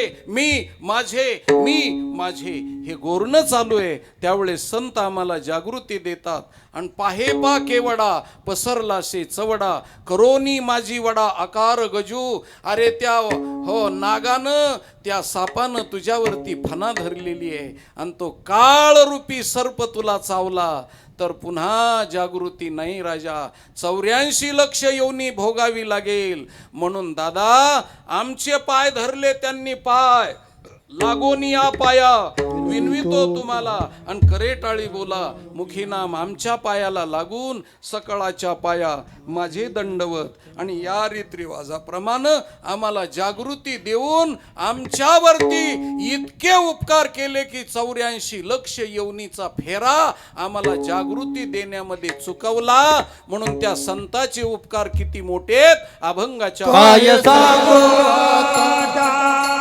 संताचे उपकार काय सांगू आता संताचे उपकार मद निरंतर जाग मद निरंतर जाग काय सांगू आता संताचे उपकार काय सांगू संताचे उपकार निरंतर जागवी मद निरंतर जागवी. हो काय सांगू आता संताचे उपकार मज निरंतर जागविती काय द्यावे त्याशी व्हावे उतराई ठेवितो हा पायी जीव थोडा विठ्ठला विठ्ठला. हरी विठ्ठल मी मगाशी सांगताना सांगितलं भूक लागलेल्या माणसाला जाग करावं. महाराज आम्हाला जागृती का देतात त्याला त्याचं कारण आहे खांदी भार पोटी भूक काय खेळायाचे सुख. आम्हाला भूक लागलेली अथा तो ब्रह्म जिज्ञासा म्हणून आम्हाला भूक लागलेली आहे. कै मी उद्धार पावेन कै कृपा करील नारायण ऐसे तुम्ही सांगा संतजन करा समाधान चित्त माझे. ही भूक लागलेली महाराज ही भूक लागलेली त्याला जाग करावं. दुसरी गोष्ट विद्यार्थ्याला जाग करावं. विद्यार्थ्याला जागावं करावं. ज्याला विद्या ग्रहण करायची त्याला जाग करावं. महाराज शास्त्र असं सांगतं धनौतुरा नाम कनम न त्यागे. ज्याला धन प्राप्त करायचंय त्यांनी बाजरीच्या दाण्याचा 1000वा हिस्सा जरी असला तरी ते उचलायचं आणि कणगीत नेऊन टाकायचं. ज्याला धन कमवायचंय त्यांनी हो धनौतुरा नाम कनम न त्यागे. हो ज्याला धन मिळवायचंय त्यांनी असं कणकण जमा केलं पाहिजे. हो मुंगीच्या तोंडात जेवढं बसतं तेवढं सुद्धा आपल्या कोठारात टाकलं पाहिजे. हो असं शास्त्रकाराचं मत आहे. धनौतुरानाम कनम न त्यागी विद्यातुरानाम सुखम न निद्रा. हो विद्या ज्याला प्राप्त करायची त्याला सुख आणि निद्रा नाही पाहिजे. महाराज तो झोपला की त्या दिवसाचा धडा झोपला. हो म्हणून विद्या प्राप्त करणारा जागा पाहिजे जागा. आणि जर गुरुजीनं त्याला जाग करून त्याला धडा दिला पाहिजे. म्हणून गुरुजी त्याला झोपू देत नाहीत. म्हणून पहाटच्या समयाला हो खऱ्या अर्थानं पाहिलं तर विद्या प्राप्त करणाऱ्यानं झोपू नये. म्हणून पूर्वीच्या काळात विद्या अभ्यास करीत असताना हो शेंडी वापरायची. आता हिंदू धर्मात शेंडी वापरायचे परंतु ब्रह्मचार्याला शेंडी मोठी का असायची त्याचं कारण सांगतो तुम्हाला. वरच्या हलकडीला ती शेंडीची गाठ दोरीनं बांधायची आणि अभ्यास करायचा. आणि अभ्यास करता करता जर झोप आली आणि हिसका बसला आणि शेंडीला जर हिसका बसला तर त्याच्या तळपायापासून हो डोक्यापर्यंत मुंग्या येतात आणि त्याची झोप निघून जाते. म्हणून त्याच्याकरता पूर्वीच्या काळात शेंडीला विद्यार्थी बांधले जायचे अशी परिस्थिती होती. महाराज हो विद्यार्थ्याला सुखम न निद्रा त्याला सुख नाही. हो आमच्या कारकिर्दीमध्ये 55 वर्षापूर्वी आमच्या मध्ये माझं एवढं दारिद्र्य होतं की घरून आलेलो असताना 72चा दुष्काळ होता आणि अन्न खायला नव्हतं. 10 दिवस अन्नच मिळालं नाही.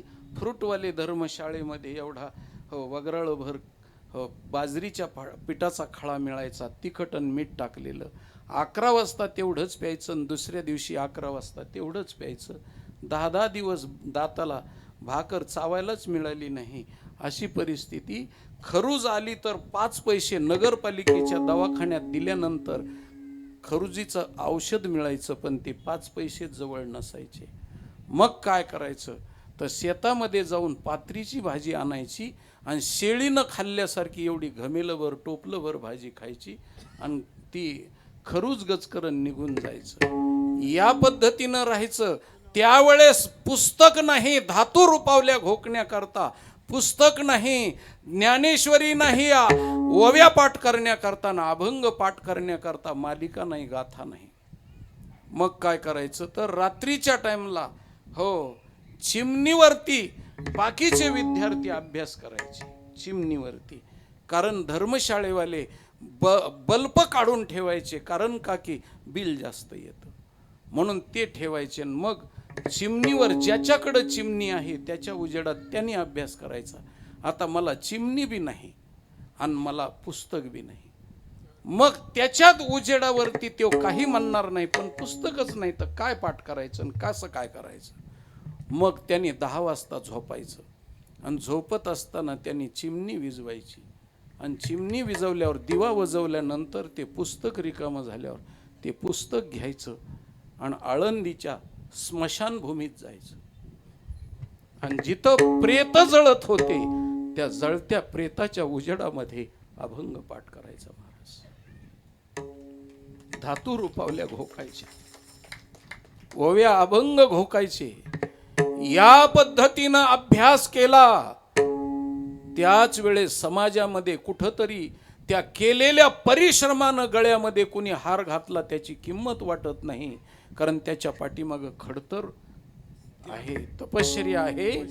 दिवसा कुणी ज्या स्मशानभूमीत 72 साली जात नव्हतं ते रात्रीच्या 2 वाजता आणि 1 वाजता मृदंगाचे बोल पाठ करण्याकरता आणि ओव्या अभंग पाठ करण्याकरता मेलेलं प्रेत तिथं जळायचं आणि त्याच्या जळण्यावरती आम्ही जागायचं आणि आम्हाला जाग करायचं. साधू संतांनी आणि माऊलीची कृपा व्हायची. म्हणून मी गोष्ट सांगतो महाराज, धनो तुरानाम कनम न त्यागे, विद्या तुरानाम सुखम न निद्रा. त्याला सुख नाही महाराज. पुढं खूप मोठ्या गोष्टी येतात, पण पुढचा श्लोक मी सांगत नाही, पाठ असला तरी सांगत नाही. या पद्धतीनं ज्याला विद्या कमवायची त्यांनी झोप नाही. माझे डोळे सुजलेत असं म्हणायचं नाही. विद्यार्थी आता झोपला की तो कायमचा झोपला महाराज, कायमचा झोपला. म्हणून झोपला तो संपला.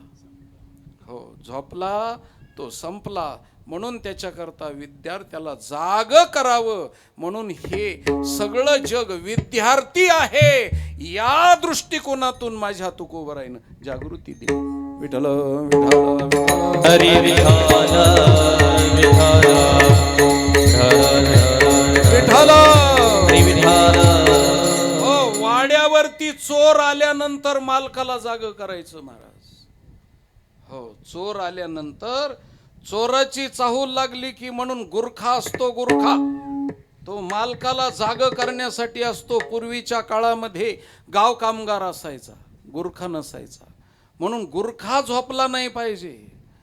गुरखा झोपला तर गाव झोपलं. म्हणून गुरखा जागा पाहिजे. पण आता झोपायचं असेल तर गुरख्याची ड्युटी केली जाते. म्हणून अशी परिस्थिती आहे. म्हणून जेवढे चौकदार आहेत, भालदार आहेत, शिपाई आहेत, काही शिपाई महाराज ठेवले जातात गेटवर. त्याला काय म्हणते तर वॉचमन. वॉचमन. ते वॉचमन सुद्धा मस्त डाराटूर झोपलेले असतात आणि वॉचमनची ड्युटी त्याच्यासाठीच करायची, झोपेसाठी. सुखे मी निजलोगा शून्य सारोने देते.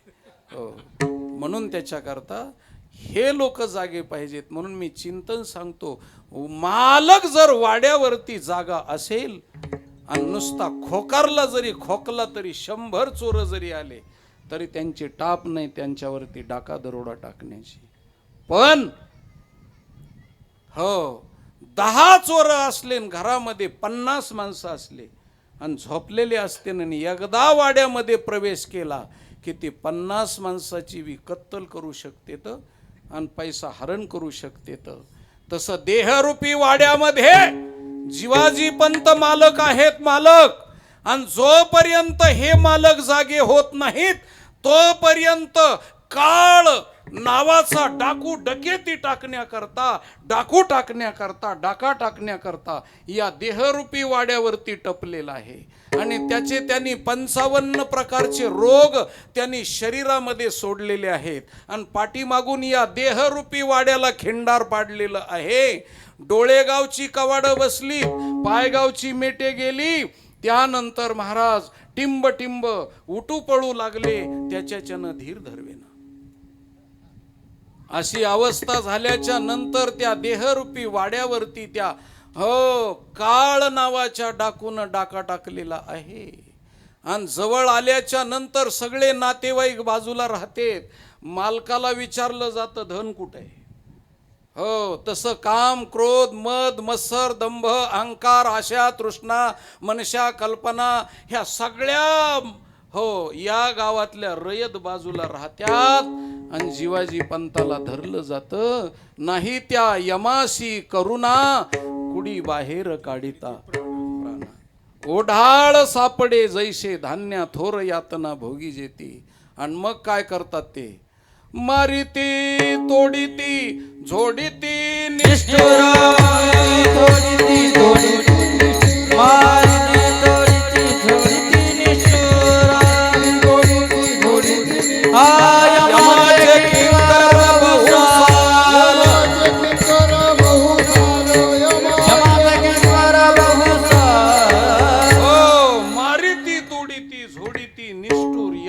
किंकर बहुसाल. जोपर्यंत काळ दुरी ठेल आहे तोपर्यंत जागृती झाली पाहिजे आणि मालक जागा पाहिजे. म्हणून आता जागा रे भाईनो जागा, चोर निजल्याने नाडोनी भागागा. विठ्ठल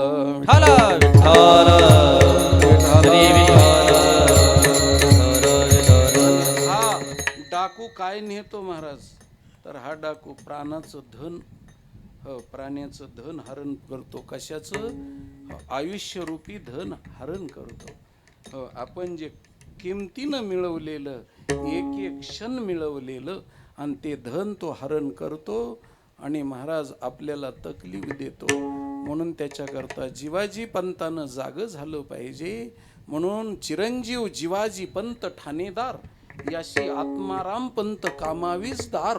कसबे ब्रह्मपुरी आशीर्वाद उपरी, तुम्हासी देहगावचे ठाणे दिले. ठाण्यात सावधपणे वर्तणूक करणे, तेथे ममताई पाटलीनीने लटकेच दंभ उठवले आहे. असं नादबाबांनी आत्माराम पंतांनी जिवाजी पंताला म्हणजे बापानं मुलाला पत्र पाठवलेलं आहे. विठ्ठल हरी विठ्ठल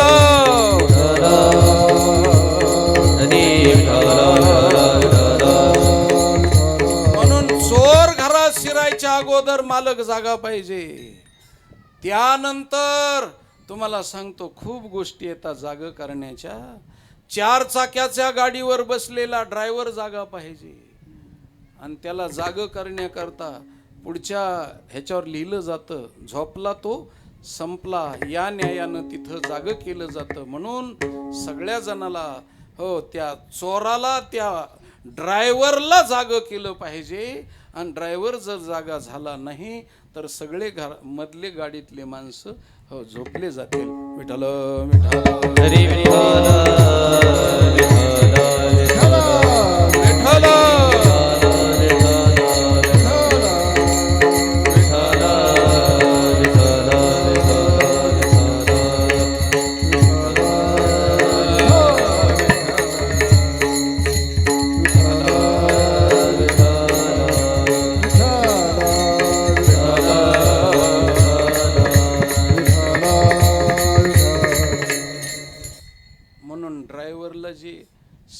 असतं ना स्टेरिंग, त्या स्टेरिंगला 3 आरे असतात बरं का, लक्षपूर्वक ऐका. 3च आरे का, 2 बी नाही आणि 4 बी नाहीत. तर 3च आरे का, तर त्याचं कारण आहे की ड्रायव्हरला ते स्टेरिंगचे जे आरे आहेत ते 3 प्रकारात उपदेश करतात. कोणते उपदेश करतात? एक आरा भविष्यकाल सांगत असतो, म्हणजे काचातून पुढं बघ आणि पुढं येणाऱ्या लोकाला चेंगरण्याचं आणि त्यांचा प्राणहरण करण्याचं काम करू नकोस.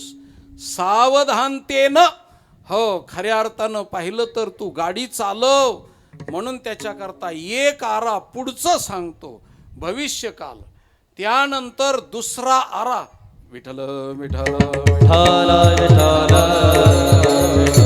विठ्ठल हरी विठ्ठल. हो, एक आरा पुढचं भविष्य सांगतो, दुसरा आरा पाठीमागचं भूतकाळ सांगतो.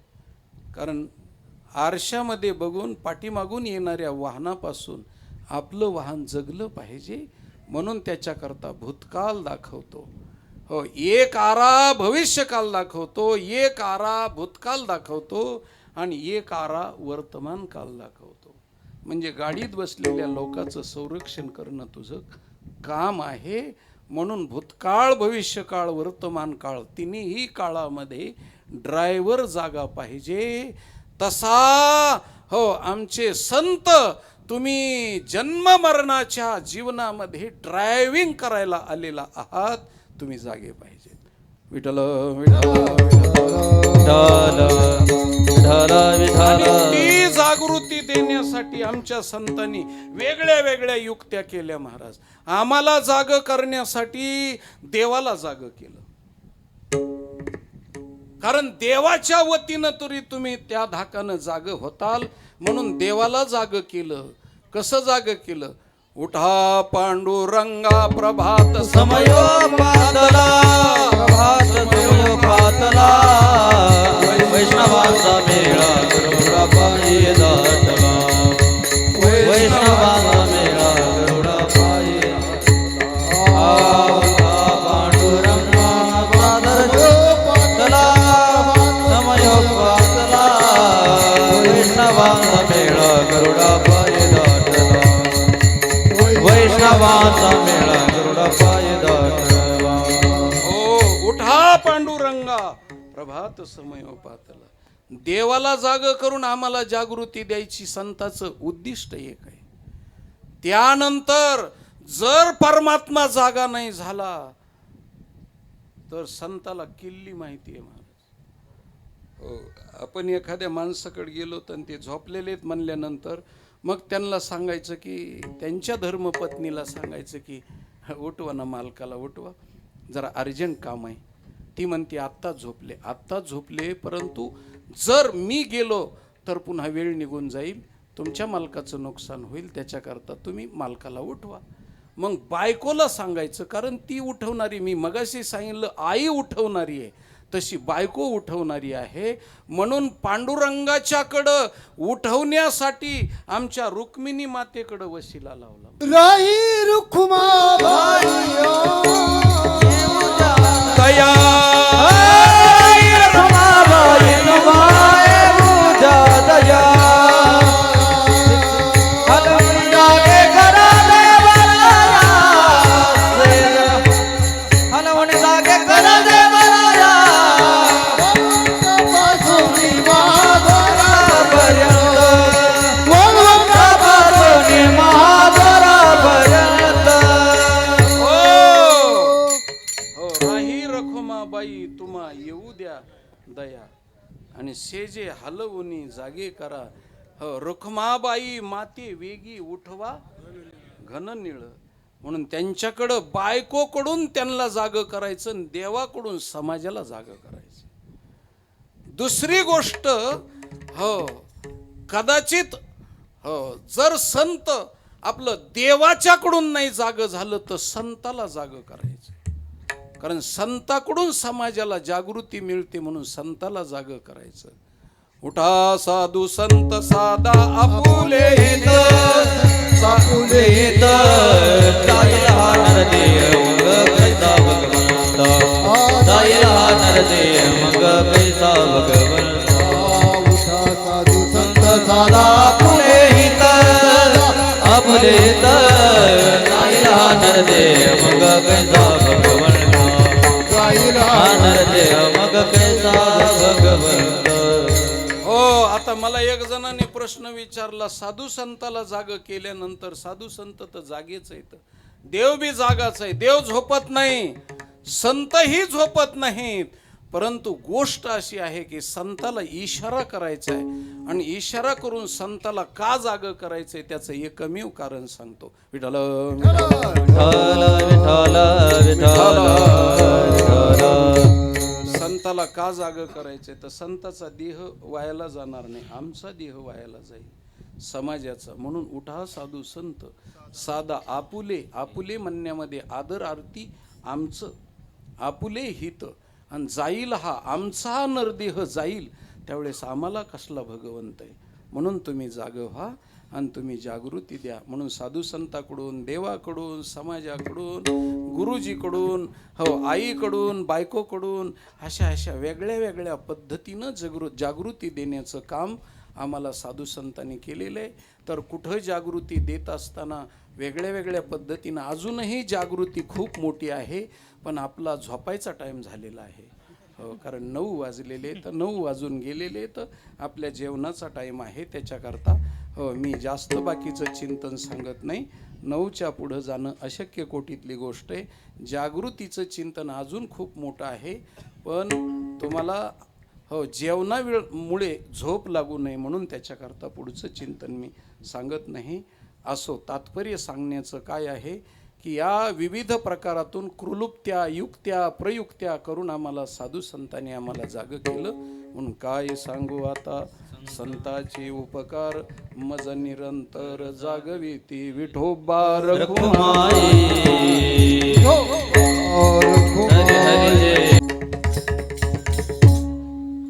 अखंड हरिनाम सप्ताह समितीच्या वतीनं मान्य नामदार बाळासाहेबजी थोरात साहेब यांचं स्वागत करतो. आजच्या पाचवं कीर्तन पुष्प गुरुवर्य हरिभक्त परायण महादेव महाराज राऊत बीड यांनी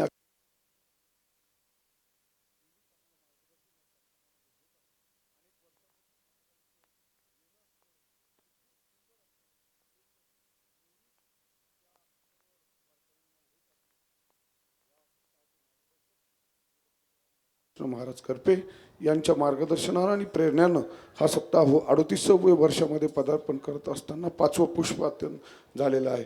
आणि आजच्या या कीर्तनाच्या निमित्तानं, या सप्ताहाच्या निमित्तानं मान्य नामदार बाळासाहेबजी थोरात साहेब या ठिकाणी उपस्थित झालेत. नेहमीच या सप्ताहावर नव्हे, या जनतानगर परिसरावर, या तालुक्यावर त्यांनी नेहमीच प्रेम केलं आहे आणि सर्व वारकऱ्यांच्या वतीनं त्यांना मी खूप खूप शुभेच्छा देतो. साहेब या प्रभागाचे नगरसेवक आणि आमचे मार्गदर्शक, धडाडीचं कार्य करते माननीय विश्वासरावजी मुर्तडक यांचा आज वाढदिवस आहे. या वाढदिवसाच्या निमित्तानं देखील तुमच्या वतीनं आणि या सर्व वारकऱ्यांच्या वतीनं त्यांना शुभेच्छा द्यायच्या आहे. आणि एक शुभेच्छा दिल्यानंतर तुम्ही 2 मिनिटं आम्हाला मार्गदर्शन करा. प्रथमतः माननीय विश्वासरावजी मुर्तडक यांचं, त्यांना वाढदिवसाच्या शुभेच्छा महाराज आणि साहेब या दोघांच्या वतीनं होईल. आणि या सप्ताहाचे मार्गदर्शक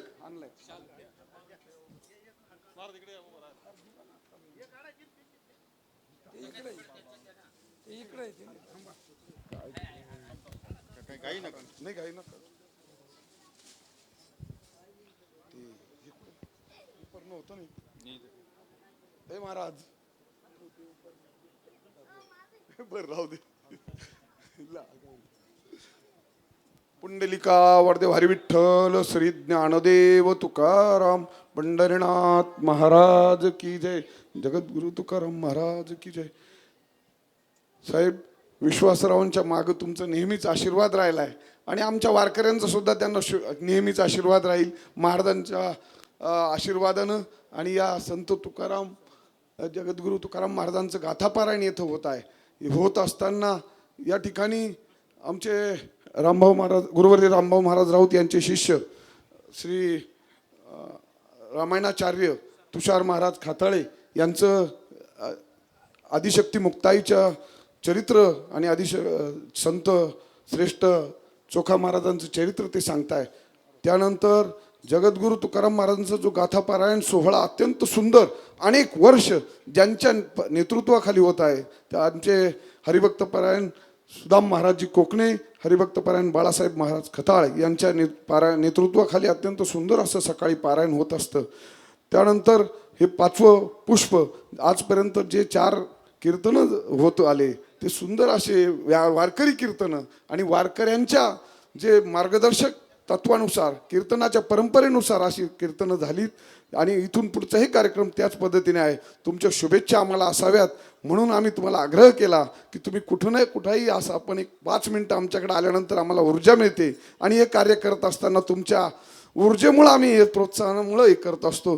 तुम्हाला या वारकऱ्यांच्या वतीनं विनंती आहे की आम्हाला 2 मिनटं मार्गदर्शन करावं आणि आमच्या नगरसेवकांनाही 38 वर्ष सप्ताहाला साहेब तर येताच आहेत आणि या परिसराचं तुम्ही जे नेतृत्व दिलं साहेब विश्वासरावजी मुर्तडक यांच्या मार्गदर्शनानं आम्ही हा सगळा कार्यक्रम करत असतो.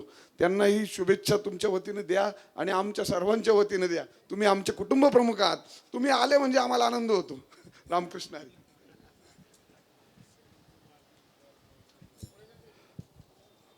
अखंड हरिनाम सप्ताह जो 38 वर्ष सातत्यानं सुरू ठेवण्यात आलेला आहे, अशा हरिनाम सप्ताहाचे 5वं पुष्प गुंफण्याकरता मुद्दाम आपल्यामध्ये बीडवरून येणं म्हणजे काही सोपी गोष्ट नाही आहे. एवढा मोठा प्रवास करून आले आदरणीय हरिभक्तपरायण महादेव महाराज राऊत, आदरणीय बाळकृष्ण महाराज, आदरणीय सुदाम महाराज, त्याचप्रमाणे रामानुजाचार्य आपले तुषार महाराज खताळे, उपस्थित असलेले आता विश्वासराव मुर्तडक आहेत, अजय फटांगरे तालुका अध्यक्ष इथं आहेत आणि सगळी पदाधिकारी कार्यकर्ते आलेले आहेत. आज हे 5वं पुष्प गुंफत असताना खरं मी महाराज अचानक मुंबईला निघालो आहे आणि उद्या 2 दिवस काही बैठका लागलेल्या आहेत. लग्नांचे मुहूर्त इतके लग्न आहेत की तुमचं रोज यायचं ठरवून रात्री कुठेतरी लग्नाला आम्ही जातोय अशी अवस्था आहे. आज जात असताना आपली भेट घेऊन जावं आणि आपल्या सगळ्यांना या निमित्तानं भेटावं आणि देवाचं दर्शन घेऊन जावं या उद्देशानं मी इथं आलेलो आहे.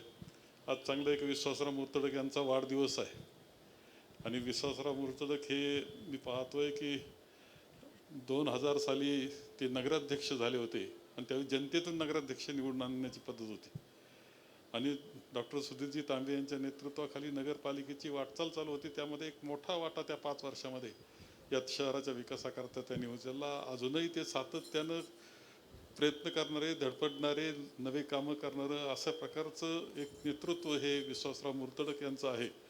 म्हणजे तुम्ही किती पळापळ करता पण वजन काही कमी होत नाही. 22 किलो कमी झालंय आणि 50 किलो वाढलंय. गणेश बरोबर ना? ते या सगळ्या गोष्टी आहेत, परंतु इतकी धडपड मेहनत असती आणि एक लोकप्रिय अशा प्रकारचं व्यक्तिमत्व आपलं आहे. त्यांचं या निमित्तानं खरं म्हणजे खूप अभिष्ट चिंतन आपण सर्वजण या निमित्तानं करूया. महाराजांचं कीर्तन मी ऐकलं, राऊत महाराजांचा. त्यांनी खूप चांगला विषय सांगितला की शेवटी संपूर्णपणे मार्गदर्शन करण्याची जबाबदारी जी आहे समाजाला ती संतांची आहे आणि संतांनी ते मार्गदर्शन जागृतपणे राहून ते केलं पाहिजे. कुठं चुकीचं चाललं असेल तर रोखण्याची जबाबदारी आणि त्याच्यावर वेळ प्रसंगी घणाघात करून दुरुस्त करण्याची जबाबदारी सुद्धा संतांची असते. हे त्यांनी सांगितलं आहे. आता ह्या सगळ्या याच्यातले एक आता आपली मोठी थोर परंपरा आहे. बाळकृष्ण महाराजांनी काय केलंय की दरवेळेस काही संत ते घेतात आणि त्या संतांवरचं निरूपण आणि हे ठेवतात, प्रवचन ठेवतात. ते संतांची पूर्ण जीवनाची ओळख व्हावी आणि ही पद्धत त्यांनी कायम ठेवलेली. म्हणजे आता 2री फेरी चालू झाली किंवा 3री फेरी चालू झाली असेल एका संतांची, असं एक 10-12 वर्षामध्ये सगळे संत जवळपास होतात. पुन्हा 10-12 वर्ष असे वार्षिक 36, आता 38 वर्ष आहे. आणि यावेळेस त्यांनी चोखा मेळा घेतलेला आहे. संत चोखा मेळा हा संत ज्ञानेश्वरांनंतरच हे आहे, परंतु संत चोखा मेळा हा मागासवर्गीय आहे. बरोबर महाराज? सुद्धा महाराज सांगा बरं की आम्हाला काय, आम्ही अडाणी याच्यात. मागासवर्गीय त्याला कधीही विठोबाचं दर्शन घ्यायपर्यंत पोहोचू शकला नाही, तो पायरीवरच राहिला. बरोबर महाराज? तो म्हणजे कायम त्यावेळेस बडव्यानी त्याला लोटून बाहेर काढलं, कधी केला प्रयत्न, परंतु त्यांनी कधीही पांडुरंगाचा जो भक्ती होती ती सोडलेली नाही.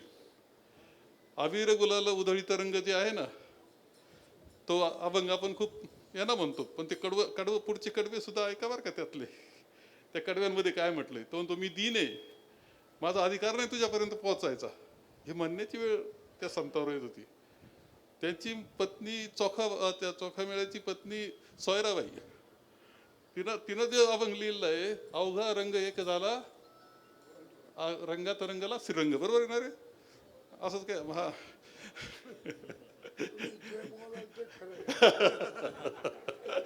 परंतु तुम्ही पहा, म्हणजे गरीब कुटुंब आहे, मागासवर्गीय कुटुंब आहे, भक्ती आहे त्याची. त्यांचा मुलगा पुढं आणखी मोठा, एकाच कुटुंबामध्ये 5 संत झालेले आहेत. असं घराणं आहे ते. म्हणजे या संतांजवळ, पांडुरंगाजवळ उच्च नीच हा फरक नाही. जात नाही, पात नाही, धर्म नाही, काही नाही, गंडा दोरा नाही, अंगारा धुपारा मंत्र तंत्र काही नाही. हरिनामाचा गजर एक बुक्का, तुम्ही परत थेट पर्यंत पोहोचू शकता परमेश्वराजवळ. इतकं सोपं वारकरी संप्रदाय. महाराजांनी आणखी चांगलं केलं का मुक्ताईचं सुद्धा. आता मुक्ताई खरं म्हणजे इतकं संत ज्ञानेश्वरांचे 5 भावंड, किती त्रास झाला त्यांना. थोडा त्रास झाला का हो? म्हणजे वाळीच टाकलं गेलं, आई वडिलांना आत्महत्या करावं लागली, तरी परत घेतलं का नाही मला माहित नाही. म्हणजे इतिहास काय म्हणतो, महाराज काय म्हणतो, इतिहास घेतलं का त्यांना परत धर्मात का नाही? हा, मला माहित म्हणजे आता. परंतु त्यांनी राग केलेला नाही, त्यांचा छळ झाला तरी त्यांनी कोणाचा राग केलेला नाही. तुम्ही नीट लक्षात घ्या. कुठं दिसलं का तुम्हाला पसायदान मागताना सगळ्यांकरता आनंद मागणार असं व्यक्तिमत्व हे संत ज्ञानेश्वरांचं. मुक्ताईचे अभंग सुद्धा तितकेच सुंदर आहे. हे खरं संत कशाला म्हणतात याचं मूर्तिमंत उदाहरण आपल्याला या निमित्तानं पाहायला मिळतात. ही खूप थोर परंपरा आपली आहे आणि ती परंपरा पुढं नेणं, निर्वेदपणे नेणं, त्याच्यावर आघात सुद्धा होत आहेत नीट समजून घेतले तर. पण त्यातून आपल्याला ही परंपरा जी शुद्ध स्वरूपाची आहे, संत तुकारामांची असेल, संत ज्ञानेश्वराची असेल, चोखामेळ्याची असेल, नरहरी सोनारची असेल, सावतामाळीची असेल, जनाबाईची असेल, संत किती सगळ्या समाजातले तुम्ही तिथं काही फरक नाही आहे. ह्या सगळ्यांची परंपरा आपल्याला पुढे नेणं हा खरा मानव धर्म आहे. आणि हा खरं म्हणजे निवळ आपल्यापुरतं नाही, संपूर्ण जगाचं जरी एक चांगलं असं मानव हे निर्माण करायचं ठरलं तर वारकरी संप्रदायाचं तत्वज्ञान हे एकमेव आहे. तुम्हाला सांगतो, खरं सांगतो, जे सगळ्यांना बरोबर घेऊन जातं आणि ते केलं पाहिजे. म्हणून महाराज तुमचे खूप आभारी आम्ही सगळ्या समाजाच्या वतीनं. की ही परंपरा 38 वर्ष चालू ठेवणं, 50 वर्ष जोरदार करावं लागतील आपल्याला. आणि महाराज जर आपले बाळकृष्ण महाराज असेच टाईट फिट दिसतील, काही काळजी करू नका. ते थकतच नाहीत. आणि जोपर्यंत हा आनंद आहे तोपर्यंत थकणार नाही तुम्ही. खरं सांगतो, हा खूप मोठा आनंद आहे. म्हणून आपल्या तुमच्या या कामाकरता आम्ही आभारच मानतो तुमचे. आणि आपल्या सगळ्यांना सुद्धा पुढील काळाकरता शुभेच्छा देतो. महाराज तुमचे आभार मानतो आणि माझे 2 शब्द संबोधून मला जाण्याची परवानगी आपण द्यावी.